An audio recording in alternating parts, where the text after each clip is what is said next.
नमस्कार प्रेक्षक हो, सेलिब्रिटी शो मध्ये मी तेजस्विनी आपलं मनपूर्वक स्वागत करते. प्रेक्षक हो, वेगवेगळ्या मालिकांमध्ये, नाटकांमध्ये आणि चित्रपटांमध्ये ज्यांचा चेहरा आपण नेहमी बघतो असे राज पाटील सर आज आपले सेलिब्रिटी आहेत. राज, तुमचं मनपूर्वक स्वागत आमच्या सेलिब्रिटी शो मध्ये. नमस्कार. धन्यवाद मॅडम. तर राज यांचा सगळा आपला अभिनय प्रवास जाणून घेणार आहोत, पण त्यांची आणखी एक ओळख मी आज तुम्हाला करून देणार आहे. ते वास्तू कन्सल्टंट म्हणून सुद्धा काम पाहतात. जर तुम्हाला आपली वास्तू सरांकडनं पाहून आणि त्यामधले काही दोष निवारण करून घ्यायचे असतील तर देखील आपण राज पाटील यांना संपर्क करू शकता. तर आज आपण सुरुवात अर्थातच त्यांच्या अभिनय प्रवासापासून करूया. राज, जनरली आपल्या लक्षात येतं की आपण म्हणजे शाळेत जातो तेव्हा आपल्याला अभिनयात छोटी छोटी नाटुकलं आपण बसवतो किंवा आपले असं म्हणजे शाळेतलेच विद्यार्थी असतात त्यांना बाई घेऊन ते नाटक बसवतात. अशी तुझी काही सुरुवात झाली का? हो, माझी पहिली शाळा इंडियन एज्युकेशन सोसायटी दादरला. तर तिथे एक नम्रता म्हणून टीचर होत्या. तर अगदी मला ज्युनियर सिनियर पासून मी तिथेच असल्या कारणाने आणि फार खट्याळ मस्तीखोर होतो. स्टेज फिअर असा प्रकारच माहित नव्हता. तर त्या नेहमी जसं वार्षिक गॅदरिंग असतं त्या गॅदरिंगमध्ये काही ना काही मला कुठे ना कुठेतरी ते सेट करायचे आणि मग तिथून ती आवड निर्माण झाली. त्यामुळे मी शाळेच्या गॅदरिंग्समध्ये बऱ्याचदा वेगवेगळ्या डान्स परफॉर्मन्स म्हणा, नाटकं म्हणा, पोएम्स प्रेझेंटेशन म्हणा, इथे कायम कार्यरत होतो. अच्छा, मग शाळेतलं किंवा कॉलेजमधलं अर्थात कुठलं आवडतं असं नाटक किंवा कुठले एकपात्री प्रयोग तेव्हा फार असायचे, तसं तुझे काही आठवणीतले आहेत का? होय, एकपात्री प्रयोग म्हणाल तर मिस्टर मुंगी हा एकपात्री प्रयोग आम्ही बऱ्याचदा त्या स्टेजवरनं सादर केला आणि त्याला चांगला रिस्पॉन्स मिळत होता. इट वॉज लाईक कॉमेडी आणि मग सोशल मेसेज असं तो होतं. आपली खरं तर ओळख झाली प्रेमचंद यांच्यावर जो नाट्य महोत्सव मुजीब खान सरांनी सादर केला होता त्या निमित्तानं. तेव्हा इतर वेगवेगळ्या भाषांमध्ये काम करण्याचा म्हणजे तुला अनुभव आला, पण मला वाटतं अभिनय क्षेत्राचं शास्त्रोक्त शिक्षण असं कुठल्या अकॅडमीमध्ये किंवा कुठल्या संस्थेमध्ये तू घेतलंयस का? तसं बघायला गेलं तर मी या क्षेत्राकडे वळीन असं माझ्या मनी ध्यानी पण नव्हतं. पण ज्याला आपण म्हणतो डेस्टिनी, फार पूर्वी सूरप्रवाह म्हणून कामगार कल्याण मंडळ, कारण माझा जन्म अंधेरीचा, माझं बालपण वरळीचं आणि आता मी राहायला बोरिवलीला आहे. तर जांभोरी मैदानमध्ये ते कामगार कल्याण मंडळ आहे. तर तिथे सूरप्रवाह नावाची संस्था कार्यरत होती त्यावेळेला. तर सहज मैदानात राऊंड मारता मारता बऱ्याचदा मी वाकून बघायचो काहीतरी इकडे चाललेलं आहे म्हणून. तर अगदी 5वी-6वीला होतो. मग तिथून त्यांनी एकाने मला संजीवन जाधव होते म्हणून, तर त्यांनी मला बोलावलं की ये बाळा काय करतोयस. तर नेमकं त्यावेळेला त्यांचं शिबिर सुरू होती. मग ते एक शिबिर दिवाळीतलं, एक शिबिर एप्रिल मे महिन्यातलं, असं करता करता मग तो तिकडनं सुरू झालं. मग त्यानंतर शाळा संपली, कॉलेज सुरू झालं, गॅप झाला आणि मग शास्त्रशुद्ध असं करण्यासाठी मला नंतर मग कुठेच तसा सोर्स नाही मिळाला. कर्मधर्म संयोगाने असं झालं की आवड तर होती, पण त्याचबरोबर ह्याला फॉलोअप करण्यासाठी आपण ज्याला म्हणतो की वामन केंद्रे आहेत किंवा मोठमोठी नावं आहेत, ह्या दिग्गजांपर्यंत मला जाता नाही आलं. कारण मधल्या वेळेमध्ये मी हे करत होतो की वडील माझे कामगार संघटनेत कार्यरत होते, अध्यक्ष म्हणून काम करत होते शिवसेनेच्या कामगार क्षेत्रामध्ये. तर त्यांच्याबरोबर त्यांच्या खांद्याला खांदा लावून कामगार क्षेत्रामध्ये सुद्धा मी काम करत होतो. त्यामुळे इथे येण्याचा असं काही सोर्स नव्हता. आणि मग योगायोगाने असं झालं की साधारणतः 2005 साली शिवाजी मंदिरला पण नाटकं पाहायची आवड असल्यामुळे मी दरवेळेला शिवाजी मंदिर, दामोदर या याच्यामध्ये फिरत होतो. तर प्रवीण कोल्हे नावाचे एक प्रोडक्शन मॅनेजर होते. तर सरस्वती हॉटेलमध्ये ज्या वेळेला मधल्या इंटरव्हलमध्ये मी म्हटलं चहा नाश्ता करायला जाऊ, तर त्यांनी मला फॉलो करत तिकडे आले. मला म्हणाले तुमची हाईट बॉडी सुंदर आहे, तुम्ही कराल का? एक नारी तुझी अजब कहाणी म्हणून नागपूरचा सिनेमा आहे, तर ते हिरोच्या शोधात आहेत, तुम्ही कराल का? मी म्हटलं हे काय ज्याला आपण म्हणतो ना फॅन्टसी लँड सारखं मला थोडंसं वाटलं. पण ते मला म्हणाले उद्या ऑडिशन आहे ओल्ड आमदार निवासला, तुम्ही या म्हणून. मी तिथे गेलो. तिथे गेल्यानंतर ऑडिशन दिलं. I was not sure, but destiny. आणि मग तिकडनं जो प्रवास सुरू झाला, तर माझा पहिला सिनेमा नारी तुझी अजब कहाणी ज्याचे प्रोड्युसर यशवंत बाजीराव, त्याच्यानंतर झुमझॅम झॉम्बी म्हणून, त्यानंतर रसिकाच्या लग्नात, शेतकऱ्याची लेक, जोश, असे करता करता साधारणतः एक 7-8 सिनेमे बिंग अ लीड हिरो मी केले. वा, म्हणजे सुरुवात चित्रपटापासून सुरुवात झाली, म्हणजे आपल्या मनीधानी नसताना पण सुरुवात झाली. आता तुम्ही जसं म्हणाला शास्त्रशुद्ध पद्धतीने, पण एक झालं, जो माझा पाठचा अनुभव होता तो मला इथे कामी आला. फक्त एवढंच झालं की टेक्निकल गोष्टी शिकताना सुरुवातीला मला त्रास झाला. आणि नाटकांच्या बाबतीत म्हणाल तर माझं पहिलं व्यावसायिक नाटक सारंग तेरी याद में, रंजन दार्वेकर यांचं. मग त्यानंतर नटसम्राट आहे, 1 मे 1960, हेमंत संसार यांचं, राज पाटील, त्याचे राज पाटील म्हणजे ते लेखक दिग्दर्शक, त्यांचं नाव राज पाटीलच होतं. त्याच्यानंतर मग नवरी पुंजायले, विजय पाटकर त्याचे रायटर डिरेक्टर होते. असं करता करता मग एक 7-8 कमर्शियल प्ले सुद्धा मी केले. अच्छा, म्हणजे कुठल्याही राज्यनाट्य स्पर्धा किंवा अशा कुठल्याही याच्यात भाग नाही घेतला? तुम्हाला हसायला येईल, पण ह्या गेल्या 2 वर्षामध्ये, कारण मध्यंतरी एक 4 वर्ष करोनापासून ते 2024, ह्या 4 वर्षाच्या स्पॅन मध्ये मी इंडस्ट्रीत नव्हतो. अच्छा. कारण तुम्हाला माहितीये त्यावेळेला सगळ्यांचीच हालत एकदम खराब झाली होती आणि इंडस्ट्रीमध्ये तर अतिशय वाईट परिस्थिती होती.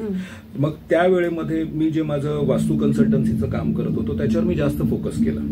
आणि ते फोकस केल्यानंतर मग असं झालं की आपण काही जुनं काम करून ठेवलेलं असतं, लोकांच्या ते लक्षात असतं. मग ज्यावेळेला इंडस्ट्री परत रुळावर यायला लागली त्यावेळेला काही लोकांनी मला फोन करून बोललो, राज हम लोग ये कर रहे, आप करोगे क्या? तर हिंदीवाल्यांनी मला पहिला हात दिला की आपण करूया म्हणून, आप करोगे?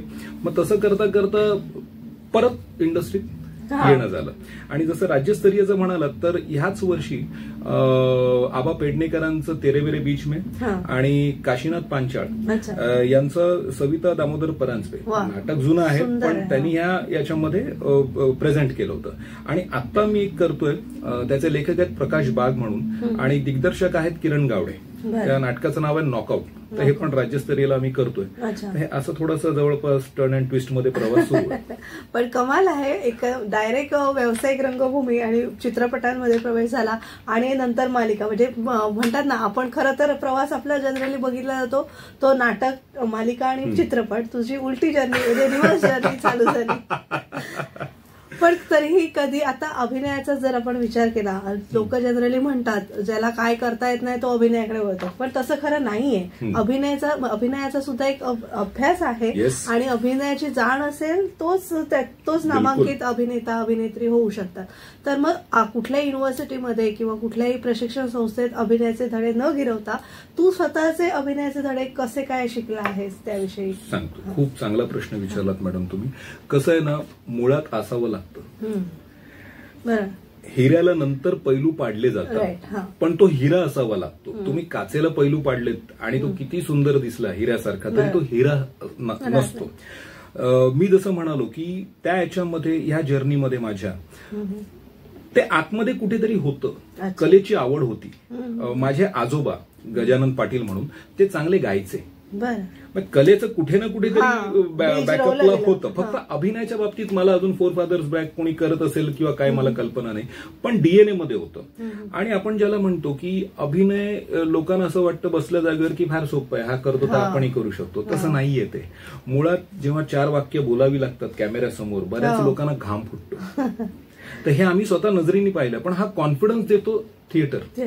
आणि थिएटरमध्ये जसं मी म्हणालो की सूरप्रवाहामधनं माझी जर्नी सुरूच होती. त्याच्यामध्ये गॅप बऱ्यापैकी गेला, पण तो कॉन्फिडन्स, आणि लहानपणापासून मला स्टेज फिअर हा प्रकार माहित नाही, तो कॉन्फिडन्स कामाला येतो. आणि मग राहिल्या काही गोष्टी होत्या की ज्याला आपण टेक्निकली साऊंड होणं म्हणतो, किंवा मग स्टेजवर उभं कसं राहायचं, आपण स्वतःला कसं प्रेझेंट करायचं. मग हे करता शिकण्याची आवड असेल ना तर तुम्ही काही करू शकता. हा माझा कॉन्फिडन्स मी कायम माझ्या आयुष्यामध्ये ठेवला. नक्कीच. एक छोटीशी विश्रांती घेऊया आणि सेलिब्रिटी शो मध्ये राज पाटील यांचा अभिनय प्रवास जाणून घेऊया. तुम्ही ऐकत राहा आचार्य 90 FM या ओन रेडिओ.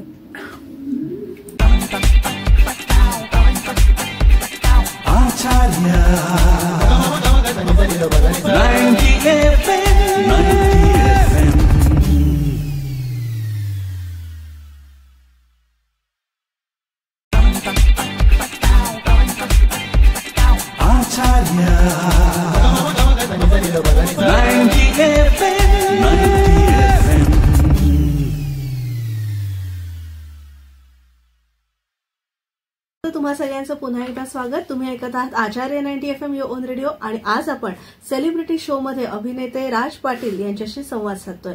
राज, आता मला असं सांगाल की आपण नाटक आणि चित्रपटांबद्दल बोललो, त्यातलं तुमचं व्यावसायिक नाटक कुठलं आवडतं आणि त्यातले कलाकार म्हणजे सहकलाकार तुम्हाला कुठले लाभले आणि त्यांच्याबरोबर काम करताना तुम्हाला खूप मजा आली असे कोणते कलाकार? जी बिलकुल. सारंगा तेरी याद में यामध्ये रमेश भाटकरजी होते आणि त्यांच्याकडनं मला बरंच शिकायला मिळालं. कारण जरी मी वकिलाचा रोल करत होतो त्याच्यामध्ये, तरी कसं असतं की तुम्ही कोणाच्या बरोबर आहात त्या पद्धतीने तुमचं ऑब्झर्वेशन पॉवर जर तुम्ही जागा ठेवलं ना तर तुम्हाला त्यांच्याकडनं शिकता येतं. दारवेकर सरांचं डिरेक्शन पण त्या पद्धतीत होतं, त्यामुळे बऱ्याचदा त्या गोष्टी पण शिकायला मिळायच्या ज्या कुठे संस्थेमध्ये शिकता येणार नाही पैसे भरून. बरोबर. आणि माझं सगळ्यात आवडतं नाटक 2 नाटकं जी एक मे 1960 ज्याच्यामध्ये मी 8 भूमिका करत होतो. बापरे. आणि गमतीचा भाग आहे, माझे जेवढे सहकलाकार आहेत ते आम्ही 5 जण मिळून जवळपास 30 ते 35 रोल आम्ही केले. प्रत्येकाने त्यातले 3-3, 4-4 रोल केले. माझ्या वाट्याला 8 रोल आले. आणि ह्या भूमिका करताना ते कॉमेडी अंगाचं नाटक होतं. मराठी माणसाच्या व्यथा त्याच्यामध्ये मांडल्या होत्या. आणि सगळ्यात महत्वाचं म्हणजे डिरेक्टर राज पाटील, त्यांचंही नाव राज पाटील, त्यांनी मला फ्री हँड दिला की आप करो. त्याच्यामुळे मला माझा मेकअप डिझाईन करता आला, मला माझं कॉस्ट्युम, आणि त्यांनी सगळ्यांनाच फ्री हँड दिला होता. त्यामुळे नाटक खूप चांगलं. पण आपण म्हणतो ना की आता आपल्याकडे जसं नामांकित संस्था आहे, सुयोग आहे, चंद्रलेखा आहे, तर ह्या संस्थांच्या माध्यमातून होणारी नाटकं ह्या हमका 100, 200, 500, 1000 ह्या लेवलला जातात. कारण ती गणितं त्यांना माहिती आहेत. आता आमचे जे प्रोड्युसर डिरेक्टर होते हे नवीन असल्या कारणाने त्यांना तेवढीशी गणितं जमली नाहीत आणि त्यामुळे ह्या नाटकाचं एक साधारणतः 50 प्रयोगाच्या जवळपास झालं. त्यानंतर एक होतं नवरी पुंजायले. नवरी पुंजायलेमध्ये तर लाईव्ह म्युझिक आमच्या विजय पाटणकर सरांनी ठेवलं होतं. त्याच्यामध्ये जवळजवळ 30-40 चा मॉब होता. त्यामध्ये मी एक सावकाराचा रोल करत होतो. तर ती बॉडी लँग्वेज, ते प्रेझेंटेशन. आणि सहकलाकारांचं म्हणाल तर बघा, हे टीमवर्क आहे. जोपर्यंत तुमचा सहकलाकार तुम्हाला सपोर्ट करत नाही तोपर्यंत तुम्ही काहीच करू शकत नाही. तुम्ही कितीही टायमिंग मध्ये मास्टर असलात पण तुमच्या कॉमेडीला जर त्यांनी रिॲक्ट नाही केलं तर तो फेल जातो बॉल. तर त्या पद्धतीने ही जी 2 नाटकं आहेत ना ही माझ्या फार जवळची आहेत. आणि आता म्हणाल तर ऍट प्रेझेंट मी व्यावसायिक नाटकाच्या साठी ट्राय करतोय, लोकांच्या भेटीगाठी घेतोय, चांगलं कुठेतरी मिळेल याच्यामध्ये मी आहे. मला वाटतं चेहऱ्याची ओळख आई कुठे काय करते या मालिकेने दिली असं मला वाटतंय. तर तुमचा काय अनुभव, कुठल्या मालिकेने तुम्हाला चेहरा मिळवून दिला? येस, माझं पहिलं जे सिरियलचं हे झालं पदार्पण ते म्हणजे सह्याद्रीपासून. सह्याद्री हा बेस राहिला. दीनानाथ रेडकर यांनी मला अखंड सौभाग्यवती या नाटकामध्ये पहिलं, या सिरियलमध्ये पहिलं मला काम दिलं ऍज अ हिरो. त्यात माझं कॅरेक्टरचं नाव होतं दिलीप मराठे म्हणून. चांगला रिस्पॉन्स मिळाला. त्यानंतर माझी दुसरी सिरियल अखंड आमदार सौभाग्य होती. त्यामुळे सौभाग्याचं लेणं हे कायम राहिलं. आणि ती मी मराठीला होती. माझी तिसरी सिरियल मृत्युंजय कर्णाची अमरगाथा, ज्याच्यामध्ये मी अर्जुनाचा रोल करत होतो. पण याच्यामध्ये करता करता मग मी धर्मकन्या स्टार प्रवाहाला वीरेन प्रोडक्शन, अर्थात वीरेन सरांनीच ती डिरेक्ट केली होती. वीरेन सरांनी मला चांगली सुवर्ण संधी दिली. त्यानंतर मग मी ईटीव्हीला काम केलं, मी झी टीव्हीला काम केलं. हे करता करता मग मराठीच्या याच्यामध्ये त्यावेळेला ओळख होती कारण मी कंटिन्यू बॅक टू बॅक माझ्या सिरियल्स होत्या. नंतर मग फिल्म्सकडे वळलो आणि मग हिंदीकडे वळलो. हिंदीकडे वळल्यामुळे काय झालं, मी लोकली जसं आपण म्हणतो की मराठीचं आपलं कसं आहे स्टेट वाईज आहे, हे रिजनल, आणि हिंदीचा रीच हा वर्ल्ड वाईड आहे. तर त्यामुळे इथून कुठेतरी मी आउट ऑफ साईट झालो आणि आउट ऑफ माइंड झालो. त्याच्यानंतर मग हिंदीमध्ये बऱ्यापैकी सावधान इंडिया म्हणा, क्राईम पेट्रोल म्हणा, इतना करो ना मुझे प्यार आणि अनुप सोनी यांच्या बरोबर असं बरेच सिरियल केले. मध्ये मी जसं सांगितलं 2020ला जो गॅप झाला, त्यानंतर पुन्हा आल्यानंतर मी एक हिंदी सिनेमा करतोय मुकेश जींबरोबर, हे शक्तिमान. त्याच्यावर एक हिंदी सिनेमा करतोय. त्याचं टायटल डिस्क्लोज करायचं नाही म्हणून आम्हाला सांगितलंय. आणि त्या दरम्यान अभिजित म्हणून एक असोसिएट डिरेक्टर आहे, तर त्याचा मला फोन आला. त्याने त्या सिनेमाला तो होता, तो मला म्हणाला आई कुठे काय करते, मध्ये एक चांगली भूमिका आहे, करशील का? तर मी तुला फोन देतो. मग त्यांनी मला राजीव म्हणून ईपी आहेत त्यांचा फोन दिला. फोन केला, नंतर कळलं राजीव बरोबर आम्ही 10 वर्षापूर्वी काम करून झालो होतो. सांगितलं ना out of site out of mind. त्यामुळे मराठीवाल्यांना वाटलं यांनी सोडली की काय इंडस्ट्री. मग जेव्हा पुन्हा आल्यानंतर आई कुठे काय करते आणि आई कुठे काय करते या सिरियलचा रीच, या सिरियलचा TRP हा त्याचा टायमिंग चेंज केल्यानंतर सुद्धा तसाच राहिला. त्याच्यामध्ये जी मला भूमिका करायला मिळाली अंकुशची, अँकरिंगची, त्यांनी मला पुन्हा चेहऱ्याला ओळख मिळवून दिली. सो थँक्यू आई कुठे काय करतेची टीम. क्रिएटिव्ह, डिरेक्शन, को आर्टिस्ट सगळेच खूप चांगले. कधी म्हणजे नाटकाची आपण संहिता म्हणतो किंवा आता मालिकेचा, चित्रपटाचा रोल म्हणतो, त्याचं व्याप्ती म्हणजे कधी लहान रोल असतात, कधी मोठे, म्हणजे त्याची व्याप्ती आपण सांगू शकत नाही, ती लेखक ठरवतात. आणि आपला त्याच्यात रोल असा असतो की ती कशी भूमिका फुलवायची किंवा साकार करायची. तर ती कुठलीही भूमिका, आता तुझी आवडती कुठल्याही मालिका, चित्रपट किंवा नाटकातली सांग की तुला आवडलेली भूमिका कुठली आणि त्याच्यावर तू कसा अभ्यास करतोस आणि ती कशी जास्तीत जास्त प्रेक्षकांना आवडेल यासाठी काय प्रयत्न असतात? बघा, खरं म्हणजे एक गोष्ट असते की ज्या वेळेला तुम्ही स्वतःला कलाकार म्हणून लेबल लावून घेता, कलाकाराचं मेन ड्युटी आणि जॉबमध्ये फरक आहे. जॉब 12 तासाचा असतो, ड्युटी ती असते जे आपले जवान तिकडे करतात ते, तर त्यांना तो आराम आणि रिलीफ नसतो. तसंच कलाकाराचं असतं की भूमिकेचा लेंथ काय याच्यापेक्षा ती भूमिका काय याला जर तुम्ही महत्व दिलं तर बऱ्याचदा बघा तुमच्याकडे वाक्य नसताना सुद्धा तुमचं एक लुकवर तुम्ही लोकांच्या लक्षात राहता. सगळ्यात चांगलं उदाहरण म्हणजे शोले. सांबा कुठेच नव्हता, फक्त तो एक वाक्य आणि तेवढासा लुक, त्याच्यामध्ये सगळ्यांचंच लाईफ बनलं की. म्हणून कसं असतं की कलाकारांनी नेहमी मी काय करू शकतो, त्यामुळे मी नेहमी हे लक्षात ठेवतो की मला जर एखादी भूमिका दिली आहे तर त्याच्यामधला अभ्यास समजून घेणं, डिरेक्टर बरोबर चर्चा करणं, रायटर की तू का असं लिहिलंयस, त्याच्यामध्ये सर मला काहीतरी अजून तुम्ही गाईड करा, डिरेक्टर जसं सांगतात की त्याच्यामुळे मग त्याच्यामध्ये काही करेक्शन. आता आठवणीतल्या भूमिका म्हणाल तर मला हिंदीमध्ये बऱ्यापैकी त्या आठवणीतल्या आहेत आणि मराठीचं म्हणाल तर मराठीमध्ये सुद्धा मी केलेलं. छोट्या मोठ्या भूमिका म्हणण्यापेक्षा लीड जास्त पदरी आलं, टचवूड. आणि आता सुरुवात केल्यानंतर काही भूमिका अशा आहेत ज्या येत्या काळामध्ये तुम्हाला कळतील. सो थोडंसं गुलदस्त्यात ठेवलेल्या आहेत. तर त्या पद्धतीने काम सुरू आहे. त्यामुळे भूमिका छोटी आहे का मोठी आहे त्यापेक्षा ती काय सांगू इच्छिते आणि how you can convey the message हे सगळ्यात महत्वाचं आहे. नक्कीच. आणि अर्थातच आपण बोललो की आता सगळ्या अभिनेते म्हणजे एवढ्या शिफ्ट ड्युटीमध्ये काम करतात. तर तू म्हणालास की 12 तास 14 तास, कधी डे शिफ्ट असते, कधी नाईट शिफ्ट असते. यामुळे एक प्रकारचं प्रेशर आपल्या सगळ्या कलाकारांमध्ये जाणवत आहे आणि बरेच लोक आत्महत्येचे बळी पडत आहेत. तर असं सकारात्मक दृष्टिकोन, कधी कधी काय असतं 4 महिने आपल्याकडे काम असतं, 6 महिने आपण घरात बसलेलो असतो. तर ह्या सगळ्यातनं एक तू वास्तू कन्सल्टंट आहे, एक ज्योतिषी म्हणून आपण बघतो, तर ह्या सगळ्याचा अभ्यास म्हणजे आपण कसं सकारात्मकता ठेवली पाहिजे आपल्या मीडिया ह्या क्षेत्रामध्ये, त्याविषयी थोडंसं सांगशील? मीडियासाठी सगळ्यात महत्वाचं आहे मेडिटेशन. कसं आहे माहितीये का की आज मी कामाच्या शोधात आहे फॉर एक्झाम्पल, त्यानंतर मला सलग काम माझ्याकडे आहे. एक वेळ असते जेव्हा मी कामाच्या मागे पळत असतो आणि एक वेळ असते की माझ्याकडे अमाप काम असतं. मग त्यावेळेला तुमचा फ्रेज ऑफ माइंड हा कधीच नाही झाला पाहिजे क्या यार रोज उठ के वही करणार, कधीच नाही. पण म्हणून तुम्ही मेंटली जर स्वतःला फिट ठेवलं तर आता तसं बघायला गेलं उत्तम उदाहरण म्हणजे अमिताभ बच्चन. सगळ्यात बेस्ट उदाहरण. आज 82 वर्षाचा माणूस आहे पण आपण म्हणूच शकत नाही 82, उलट केलं तर 28 वर्षाचा त्यांची एनर्जीची लेवल आहे. काय करतात ते? मी तर म्हणतो त्यांना जरी फॉलो केलं तरी आपल्या जीवनातले बऱ्याचशा गोष्टींचं उत्तर आपल्याला मिळतं. आणि राहायला वास्तूच्या संदर्भातलं तर साधारणतः जितका वेळ पण आपल्याला झोप मिळते, आता जसं तुम्ही म्हणाला 17 तास 18 तास हे आमचं हॅक्टिक शेड्यूल असतं. मग जिथे आपण झोपतो शक्यतो बघायचं की दक्षिणेला आपलं डोकं ठेवून आपण जर झोपलो तर आपली निदान झोप पूर्ण व्हायची चान्सेस जास्त असतात.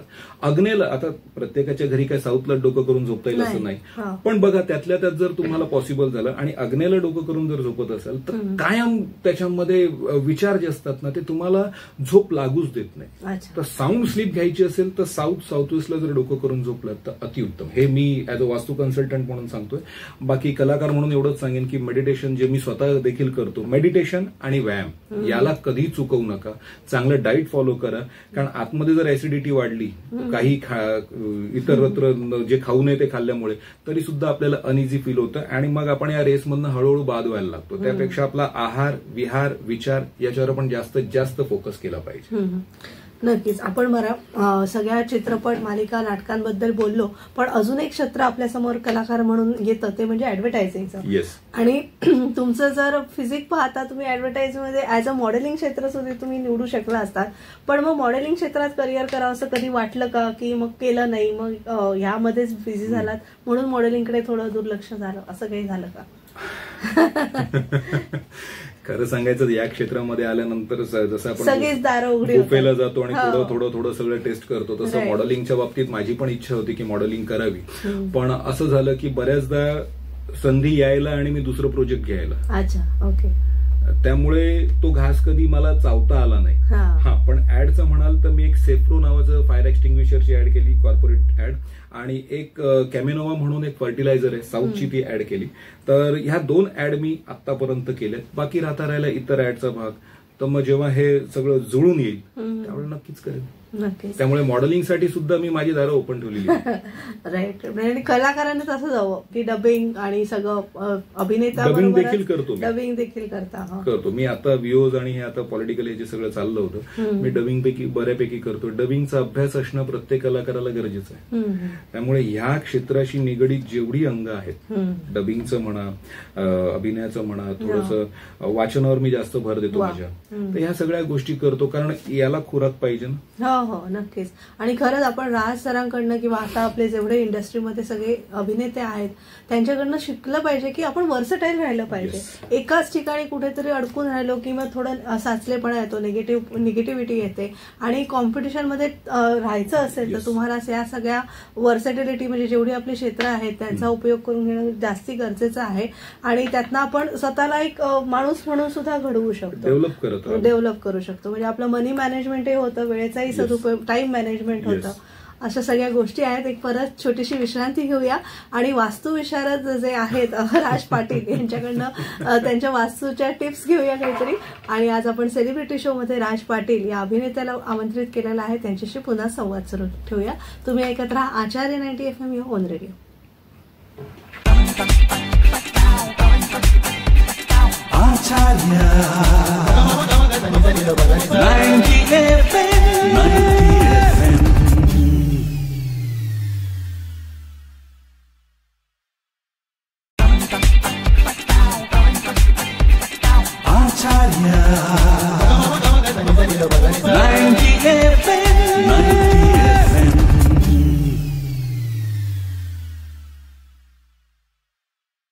तुम्हा सगळ्यांचं पुन्हा एकदा स्वागत. तुम्ही ऐकत आहात आचार्य 90 FM या ऑन रेडिओ.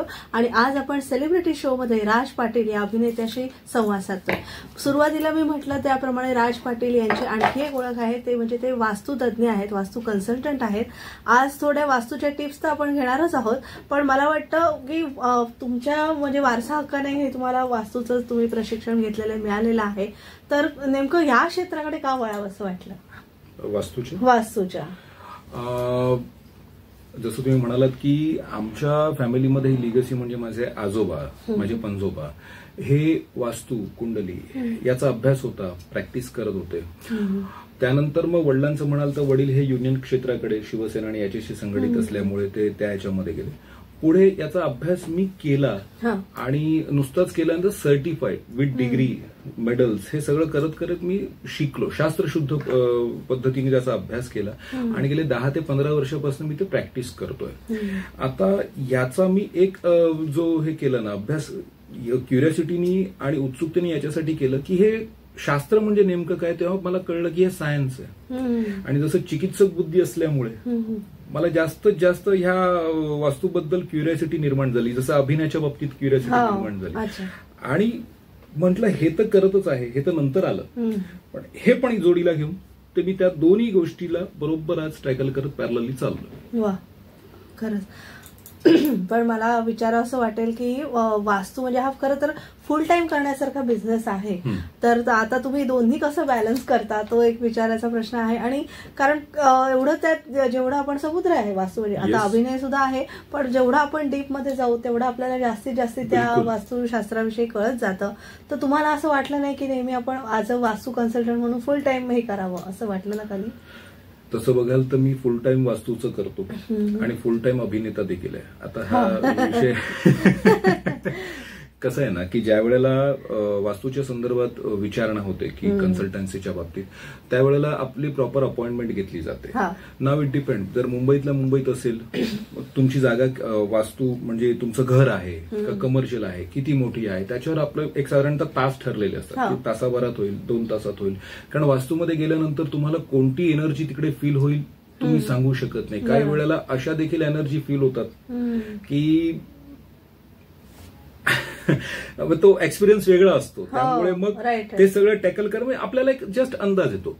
आता याच्यामध्ये जेव्हा अभिनयाच्या बाबतीतलं हे येतो, तर समजा आता मी जर तुम्हाला सांगितलं की आता ऍट प्रेझेंट मी कुठेही सिरियलमध्ये बिझी नाही, आणि जरी असलो तरी सुद्धा जेव्हा वास्तू कन्सल्टंट आले माझ्याकडे कामं, तर मी ती सुद्धा त्या पॅरलली हँडल करू शकतो. कारण माझा अख्खा दिवस एक वास्तू बघायला जात नाही, काही मोजके तास. त्यामुळे मी हे टाइम मॅनेजमेंटच्या दृष्टीने बरोबर ह्या दोन्ही गोष्टी मॅनेज करून करतो. त्यामुळे वास्तूचं आलंय म्हणून मी शूटिंगला वेळ देऊ शकत नाही, किंवा शूटिंगचं आलंय म्हणून मी वास्तूकडे वेळ देऊ शकत नाही, हे आजपर्यंत सुदैवाने परमेश्वराच्या कृपेने अद्याप घडलेलं नाही. कारण याच्यासाठी मोस्टली मी टाइम मॅनेजमेंटवर जास्त विश्वास ठेवतो. पण एक असतं ना, सेलिब्रिटी झाल्यावर आपण कसं व्हिजिटला जाणार, ते कधी डोक्यात खुणवतं का? नाही खुणवत. कारण मी तुम्हाला सांगतो की राजा असो रंक असो, प्रत्येकाला स्वतःची सुखदुःख असतात. आणि वास्तू हे ते शास्त्र आहे की ते तुम्हाला तुमच्या आयुष्यातनं तुम्ही ज्या ठिकाणी आहात आणि जेव्हा तुम्ही कुठे अडकलेले असाल तर ते बाहेर पडण्यासाठी नेमकं तुम्हाला मदतीचं ठरतं. मग ही मी एक समाजसेवा म्हणून करतो. नो डाऊट मी त्याचे पैसे घेतो, पण जे एकाकडनं घेतो ते दुसऱ्याकडनं घेत नाही, कारण मला तेवढी जाण आहे. बरोबर आहे. पण मग बाबा जेव्हा त्याला त्याच्या ह्याच्यामधनं रिलीफ मिळायला लागतो, तर त्याचे आशीर्वाद मला माझ्या पुढच्या कामाला गती देते.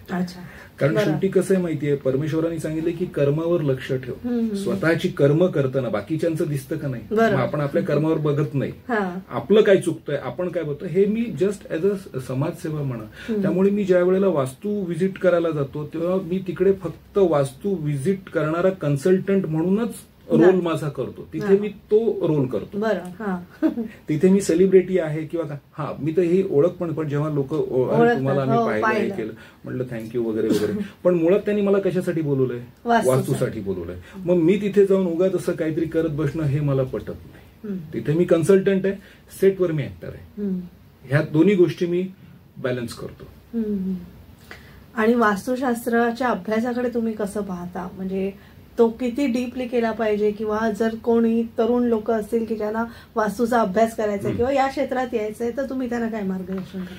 बघा, पहिली गोष्ट अशी आहे ना की वास्तुशास्त्र हे मुळात सायन्स आहे, आणि सायन्सच्या बाबतीत जसे काही नियम लॉज ठरलेले आहेत तसे या वास्तूचे लॉज ठरलेले आहेत. पण बऱ्याचदा सायन्सच्या बाबतीत पण असं होतं 1 और 1 2 नहीं होते, 1 और 1 11 हो सकते हैं, 1 और 1 111 भी हो सकते हैं. Can't predict. वास्तूच्या बाबतीत पण तसंच आहे. जर तुम्हाला करिअर म्हणून हे वास्तूचं निवडायचं असेल तर एक गोष्ट लक्षात ठेवायची की आपल्या सांगण्यावर लोक स्वतःचं लाईफ मधली महत्वाची डिसिजन्स घेतात. त्यामुळे आपलं काम जसं डॉक्टरचं काम असतं ऑपरेट करताना, जसं वकिलाचं काम असतं आपल्याला सल्ले देताना, तसंच वास्तू कन्सल्टंट, ज्योतिष यांच्या बोलण्यावर लोक स्वतःचे निर्णय, स्वतःच्या पर्सनल लाईफचे, स्वतःच्या स्वकीयांचे, हे सगळ्यांचे निर्णय ठरवतात. त्यामुळे हे फार जबाबदारीचं काम आहे. नो डाऊट याच्यामध्ये पैसे मिळतात, पण लक्षात ठेवा जर तुम्ही कोणाला चुकीचं गाईड करत असाल किंवा नुसतं पैसे मिळवण्यासाठी करतात, तो गेम फार शॉर्ट टर्मचा होऊन जातो. म्हणजे ते तुम्हाला फार काळ तो पैसा, कारण हा पैसा कशाचा असतो हे पण लक्षात घ्या. लोकांच्याकडे नसताना सुद्धा जेव्हा तुम्हाला द्यावं लागतं ती तुमची फीज आहे. मी तर कधी कधी 1 रुपया घेऊन सुद्धा समोरच्याची परिस्थिती जेव्हा बघतो, 1 रुपया घेऊन सुद्धा का, कारण मी सांगितलेलं त्याला फुकट तो ऐकणार नाही आणि विकतची किंमत असते. त्यामुळे ही जर तुमची तयारी असेल तर तुम्ही या. आणि नक्कीच वास्तुशास्त्र हे शिकण्यासारखं आहे. तुम्ही प्रॅक्टिस करा नका करू, पण ज्या ठिकाणी आपण राहतो, ज्या ठिकाणी आपण व्यवसाय करतो, ज्या ठिकाणी आपण जॉबला आहोत, तर आपलं साधारणतः बसण्याच्या, अभ्यास करण्याच्या, वाचनाच्या आणि काम करण्याच्या, क्लायंट हँडल करण्याच्या ह्या काही दिशा ठरलेल्या आहेत. आणि बाकी मग एनर्जी लेवल जेव्हा आपल्याला लक्षात यायला लागते परमेश्वराच्या कृपेने, त्यावेळेला निश्चितच या गोष्टी घडायला लागतात चांगल्या. नक्कीच. एक उत्सुकता म्हणून अगदी शेवटचा प्रश्न की काही म्हणतात ना की खूप कष्ट केले की त्यांना नाव मिळतं, काही लोकांना असं होतं काही कष्ट न करता देखील ते नाव कमवतात. आपल्याच क्षेत्रातलं घ्या ना की आपण जर मी म्हणतो की हा त्याच्या नशिबात होतं म्हणून, आता काम सुद्धा आपल्याकडे असेल तर काम येतं तेव्हा हा नशिबामुळे मला काम मिळालं, आणि अर्थात ते आपल्या प्रारब्धात होतं म्हणून आपल्याला काम मिळालं असं. तर मग तुम्ही तसा काही अभ्यास करता का, किंवा तुम्ही त्याबद्दल सांगू शकाल का की आपल्या नशिबात असेल तरच तुम्ही, नशिबाला किती तुमच्या लेखी किंमत आहे? नशिबाचा आणि प्रारब्धाचा भाग जेव्हा मॅडम तुम्ही सांगता, मी सांगेन नशिबाचा भाग हा 90%. 90% मेहनत मजूर भी करता है और मेहनत मालिक भी करता है, लेकिन सबसे ज्यादा मालिक. ओके. आता याच्यामध्ये इंडस्ट्रीचा जर आपण विचार केला, आता नेटिजन्स हा जो प्रकार चाललेला आहे की त्यांच्या मुलांना पटकन संधी, हा नशिबाचा भाग आहे की ते त्यांच्याकडे जन्माला आले. पण इकडे अशी उदाहरणं आहेत जे 0 to hero झालेले आहेत, पण मेहनत सुद्धा तेवढीच गरजेची आहे. आता बऱ्याचदा काय होतं की तुमच्या अंगी गुण असतात पण तुम्हाला मेहनत करायची नसते. बऱ्याचदा काय असतात बिचाऱ्यांकडे गुण नसतात पण मेहनत भयंकर करत असतात. तसे काही ओळखीचे माझ्या आहेत.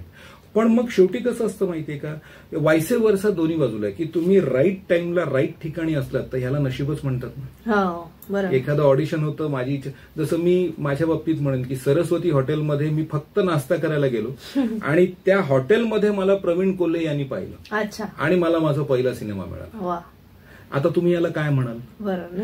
नशिबानी संधी मिळेल, मग ते टिकवण्यासाठी मेहनत करावी लागते. त्यामुळे जरी मी म्हणालो की नशिबाचा भाग 90% असतो तरी मेहनत सुद्धा आहेच. यश मिळवणं हा एक पार्ट आहे आणि यश पचवणं, ते टिकवणं हा सगळ्यात मोठा भाग आहे. त्यामुळे आपण ना नशिबाला कमी लेखू शकत ना मेहनतीला कमी लेखू शकत. नशिबाचा भाग निश्चित आहेच आहे, पण ते मिळवल्यानंतर मेहनतीला पर्याय नाहीये. त्यामुळे तुम्ही म्हणाल नशिबाच्या देहरी खाटल्यावरी, तर ते त्यांनी जन्माला घातलंय तो तुम्हाला 2 घास कुठूनही आणून देईल पण बाकीच्या गरजा पूर्ण होणार नाहीत. लाईफमध्ये काहीतरी करायचंय, पहिलं मेहनत तर करा. अगदीच नशिबावर सुद्धा डिपेंडेंट राहू नका. मी सुद्धा हे सुद्धा सांगेन, नशिबाचा भाग मी इंडस्ट्रीसाठी याच्यासाठीच सांगतोय कारण हा नशिबाचाच भाग इंडस्ट्रीमध्ये. हे मानता की नाही मॅडम? बाकी तुम्हाला कुठल्याही क्षेत्रामध्ये तुम्हाला पहिला तुम्हाला समजा एखादं करिअर, तुम्हाला सायंटिस्ट बनायचंय, तुम्हाला अभ्यास करायला लागेल. तुम्हाला इंजिनियर बनायचंय, तुम्हाला अभ्यास करायला लागेल. तुम्हाला कलाकार बनायचंय, चला आवड आहे मला बनायचंय, मग त्याच्यासाठी लागणाऱ्या सगळे टर्म्स अँड कंडिशन, नॉर्म्स हे तुम्हाला फुलफिल करावेच लागतील. तुम्हाला असं वाटेल की कोणीतरी दार ठोकेल आणि तुम्हाला म्हणेल ये बाबा उद्यापासून होणार नाही, मग त्यासाठी तुमचे वडील अगदी बोनी कपूर, बच्चन साहेब आणि यशराज यांच्यासारखे असायला हवेत की तुम्हाला बाबा चलो यहाँ से सीधा दूसरा पैर रखना है बेड से सेट पर, तर मग ते होऊ शकतं. पण तुम्हाला जर 0 to hero बनायचंय, मेहनत करा, चांगलं शरीर कमवा, स्वतःला डिसिप्लिन करा, व्यसनांपासून दूर राहा, अभ्यास करा. तुम्ही जे क्षेत्र निवडाल त्याचा पहिला अभ्यास करा.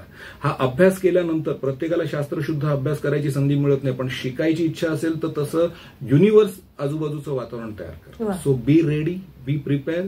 मॅचच्या दिवशी मी बॅटिंग करायला जाईन नाही, त्याच्यासाठी आधीच प्रॅक्टिस करावी लागेल. हे महत्वाचं आहे. क्षेत्र कुठलेही असो, मेहनतीला पर्याय नाही. वास्तूसाठी आपण वास्तूबद्दल बरंच बोललो, तर राज पाटील सर यांना तुम्हाला संपर्क करायचा असेल तर राज सर तुमचे वेबसाईट किंवा तुमचे कॉन्टॅक्ट नंबर आमच्या प्रेक्षकांना जरूर तुम्ही सांगावेत. बिलकुल. माझा पहिला कॉन्टॅक्ट नंबर आहे 8291005000. ओके. आणि माझा दुसरा नंबर आहे 9867657512. You can contact me any time. आजची मुलाखत आपण शेवटाकडे नेऊया. प्रेक्षक, आज आपण सेलिब्रिटी शो मध्ये अभिनेते राज पाटील यांच्याशी संवाद साधला. आमची ही मुलाखत तुम्हाला नक्कीच आवडली असेल अशी आशा व्यक्त करतो आणि मी तेजस्विनी आपला निरोप घेते. पुन्हा पुढील शो मध्ये भेटूया. तोपर्यंत नमस्कार. धन्यवाद.